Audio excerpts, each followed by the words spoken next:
Car camping sort of sucks if you don't have a convenient place to put bigger stuff at night, like a water bottle or a big old book. So I made this floating shelf that's easy to install, helps us organize the trunk space, and is our entertainment system.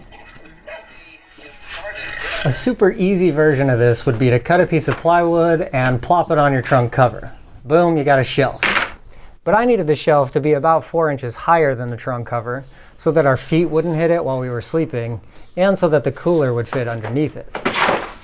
To start, I measured the trunk cover, reduced the depth of the platform to 17 inches to give us a little more leg room. Then, because these pillars taper in as you move up to 4 inches, I removed these corners to clear those pillars. I turned those measurements into a template with Adobe Illustrator, then cut the platform out using this DIY track saw hack and a jigsaw. After cleaning up the curves with some hand sanding, I rounded over the edges with my new router. Quick side note, if you don't have a jigsaw, I'm going to make a version of these plans that only uses straight lines, so you can use a circular saw or even a hand saw to make this. So the arms were a little bit more complicated.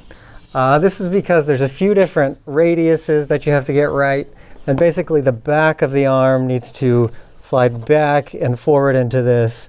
But then you've got to get the radius of the arm to curve up just so that it clears this pillar. And then the front needs to have the perfect radius to dip down into this kind of cross. Basically, I just made a bunch of prototypes until I got to one that actually slid back and forth and fit the way that I needed it to. With the arm design done, I cut them out of my 1/2-inch plywood, then rounded over the edges. After that, I drilled a 3/8 inch hole in the arms and hammered in some dowels. These are what slide into the trunk cover slots. Finally, I attached the arms to the platform using pocket hole screws, which I use on pretty much everything. Once it was assembled, I decided the 1/2-inch ply was just a little too flimsy to span the 51-inch gap, so I made a cross beam for the face of the shelf. I was too lazy to figure out how to properly measure this angle, so I eyeballed it and adjusted the miter blade until it fit. I attached the cross brace to the shelf with pocket hole screws and glue. Then plugged up all my pocket holes with these pre-cut 3/8 inch dowels and trimmed those off with this oscillating tool. Next, to add a little ambiance to the CRV camper, I installed these LED lights.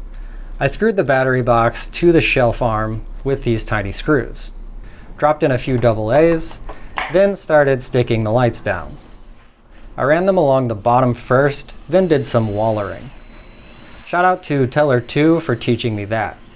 Basically, I drilled a few holes and wiggled a bit around so I could feed the light strip up through the top. I'm installing them right behind the cross beam, so it'll create a nice soft light and won't blind us. There was a little extra, but according to this cute little icon, you can cut these things off, so I did and moved on to this tablet mount system. It was too complicated, so I ripped it apart, glued a dowel into the face of the shelf, and anchored just the tablet mount and ball head part to the dowel with the screws that came with it. And finally, I stood back and marveled at my creation.